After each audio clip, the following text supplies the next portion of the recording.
Bonjour, donc aujourd'hui on va commencer l'étude de la fonction logarithme, c'est-à-dire qu'on va commencer par le sens de variation. Alors la première propriété, qui est soi-disant admise, mais en fait qu'on va démontrer, c'est-à-dire que la fonction dérivée de la fonction logarithme, c'est 1 sur x, autrement dit ln de x prime, c'est égal à 1 sur x. Alors comment démontrer ça?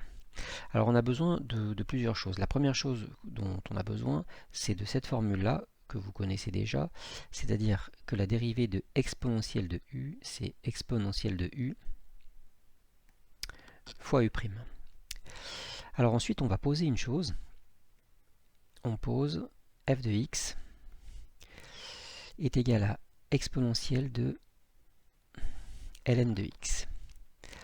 Alors cette fonction, exponentielle de ln de x, en fait, on peut voir que d'après ce qu'on a vu la dernière fois sur la fonction logarithme, en fait, ça c'est égal à x, avec x supérieur à 0, puisque la fonction ln est définie sur r plus étoile.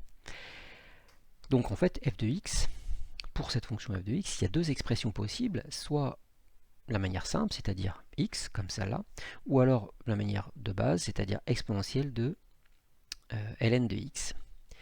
Alors on va calculer sa dérivée de deux façons. D'abord avec la manière simple, c'est-à-dire en utilisant f de x égale x, donc f' de x dans ce cas-là, c'est égal à 1. Et puis aussi, si on utilise la deuxième propriété, c'est-à-dire f de x égale exponentielle de ln de x, bien dans ce cas-là, on aura besoin de la formule que je viens d'écrire, c'est-à-dire exponentielle de u' est égal à exponentielle de u fois u'. Et ici, le u sera tenu, ce qui joue le rôle de u, ça sera ln de x. Donc, on va avoir f' de x qui est égal donc à exponentielle de u, c'est-à-dire exponentielle de ln de x, et fois u', c'est-à-dire la dérivée de ln de x. Alors la dérivée de ln de x, à ce stade, je ne sais pas ce que c'est. Donc je l'écris comme ça, ln de x'. Et on remarque que ce qui est écrit ici, e de ln de x, c'est égal à f de x. Et donc, ça, c'est égal à x, tout simplement. Et donc, on peut en déduire que f' de x est égal à x fois ln de x'. Mais comme cette fonction, même si elle a deux formules, c'est deux fois la même chose, donc qu'on calcule la dérivée d'une façon ou d'une autre, les deux expressions sont identiques. Donc on en déduit que cette expression-là, 1, est égale à cette expression-là, c'est-à-dire x fois ln de x'. Donc maintenant on n'a plus qu'à résoudre, c'est-à-dire passer ce x qui est ici de l'autre côté, et donc on a 1 sur x est égal à ln de x'. Donc la dérivée de ln de x, c'est bien 1 sur x. Alors, on déduit la propriété suivante, c'est que la fonction logarithme est strictement croissante. Alors pourquoi est-ce qu'elle est strictement croissante? Et bien, comme on sait que x est supérieur à 0, 1 sur x est aussi supérieur à 0. Donc, ln de x' est supérieur à 0, et donc ln de x est croissante sur r plus étoile. Alors on a dessiné la courbe en rouge donc, et puis la tangente au point en vert au point d'abscisse 1. Mais ce qui est vraiment important, c'est que cette fonction est croissante sur r plus étoile.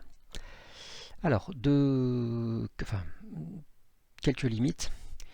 Il y a 5 limites qui sont au programme. Alors, la troisième, c'est-à-dire celle-là, est une limite qui peut être utile dans certains cas, mais qui ne servira pas forcément beaucoup. En revanche, les 4 autres sont vraiment utiles. Alors, la première limite, c'est-à-dire celle-là, nous dit que limite de ln de x quand x tend vers plus l'infini est égale à plus l'infini. Autrement dit, si x est très très grand, la valeur de ln de x est aussi très très grande. La deuxième limite, c'est la limite de ln de x quand x tend vers 0. et cette limite est égale à moins l'infini. Donc qu'est-ce que ça veut dire? Ça veut dire que si le x se rapproche de 0, donc très très petit, 0,01, 0,001, etc. Dans ce cas-là, le ln de x, lui, prend des valeurs qui se rapprochent de moins l'infini. La troisième, c'est la limite quand x tend vers 0 de x ln de x, et qui est égale à 0. Alors qu'est-ce que ça veut dire? Si x est très très petit, donc très très proche de 0, on multiplie donc ce x par ln de x. Donc le x est très petit, et le ln de x, lui, on vient de le voir, tend vers moins l'infini. Donc, comme la limite de ce produit est égale à 0, en fait, ce que ça veut dire, c'est que le x l'emporte sur le ln de x. De la même façon, pour la quatrième, la limite de x tend vers plus l'infini de ln de x sur x est égale à 0. Donc qu'est-ce que ça veut dire? On a vu que la limite de ln de x, quand x est très très grand, c'est plus l'infini. Et on va diviser donc quelque chose de très très grand divisé par x, qui est aussi très très grand. Donc cette limite qui est égale à 0 nous dit qu'en fait le x l'emporte sur le ln de x. Alors plusieurs exemples. Le premier, on nous dit calculer donc la limite de, quand x tend vers plus l'infini de 3x plus 4 moins 2 ln de x. Alors qu'est-ce qui se passe? On a x qui est très très grand, donc 3x ici, est très très grand aussi. Le plus 4 qui est là ne va pas changer grand chose, ça reste très très grand. Et on soustrait 2 ln de x, et sachant que le x est très très grand, on vient de voir la limite qui est plus l'infini. Donc on a 3x qui est très très grand, moins 2 ln de x qui est très très grand.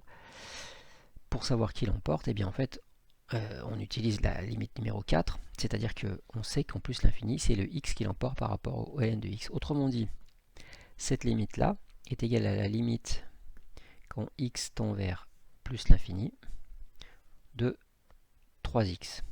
Et ça fait plus l'infini. Deuxième calcul, on nous dit de calculer donc la limite de x qui tend vers 0 de x au cube plus ln de x, pardon, j'ai mal lu, x au cube ln de x plus 4. Alors, pour ça, on va utiliser la limite numéro 3. On sait que la limite de x ln de x quand x tend vers 0 s'approche de 0. Donc, qu'est-ce que ça veut dire? Ici, on a x au cube. Si x est très petit, x au cube est encore plus petit. Donc, x au cube ln de x, tout ça, va se rapprocher de 0. Comme on rajoute 4, 0 plus 4, ça donne 4. Donc là, cette limite est égale à 4.